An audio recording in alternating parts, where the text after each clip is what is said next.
dhaqaalaha Afrikada bari ayaa sanadkii labaad oo xidhiidha kobac sameeyay sida lagu sheegay warbixin uu soo saaray bangiga horumarinta qaaradda Afrika sanadkani 2026 waxa uu kor u kacay 4.3% halka sanadkii 2025 uu ka ahaa 6.6%. sanadka 2027 kobacu waxa uu noqon doonaa 6.4%.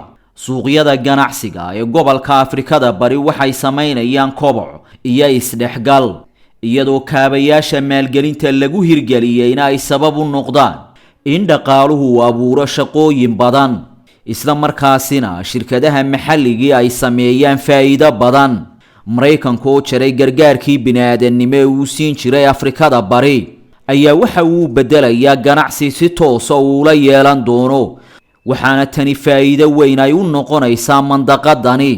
dalalka dhaqaalahoodu wanaagsanaan doono waxa kamid ah Kenya, Ethiopia, Tanzania iyo Uganda oo markii hore tartanka dhaqaalaha ee Afrikada bari aan si wanaagsan uga dhex muuqan jirin ayaa bisha October waxa markii ugu horeysay ay dhoofin doontaa shidaal.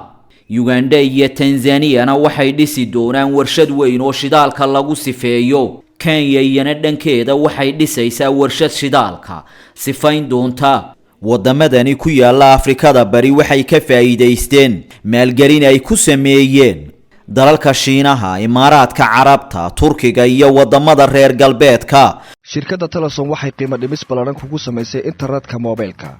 internetka bilaa xadidin waxa lagu sameeyay qiimo dhimis 25%. hadda waxaad ku helaysaa $15 oo kaliya. shirkadda Telesom waxay sidoo kale 20% qiimo dhimis kugu samaysay internetka iyo ku hadalkii bilaha ah ee wada socday. hadda waxa laga dhigay oo kaliya $20 si aad ugu shubato internetka aan xadidin waxaad ka wada helaysaa dhamaantood oo aad doorataa xidhmo unlimited ah. macmiil ka faa'iideyso qiimo dhimista ballaaran ee lagu sameeyay.